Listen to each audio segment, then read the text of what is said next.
আমি ওমরের নামে আল্লাহর কাছে নালিশ করব। কি নালিশ করবে? যে ওমরের আমলে আমি না খেয়ে আছি, আমার সন্তান না খেয়ে আছে। কথা বুঝতে পারছেন? এই কথা শোনার সাথে সাথে ওমর রাদিয়াল্লাহু আনহুর মানে বুকে আল্লাহ পাকের ভয় চলে আসলো, হৃদয় প্রকম্পিত হলো।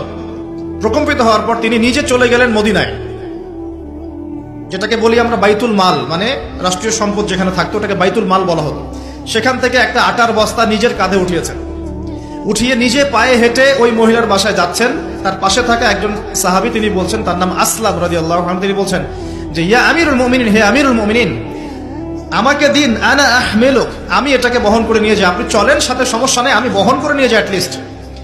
তখন ওমর রাদিয়াল্লাহু আনহু বলছেন, দিলের কান দিয়ে শোনেন কথাগুলো, ওমর রাদিয়াল্লাহু আনহু বলছেন, হাল আনতা তাহমিলু উযরি ইয়াউমাল কিয়ামা, তুমি কি কিয়ামতের মাঠে আমার পাপের বোঝা বহন করবে?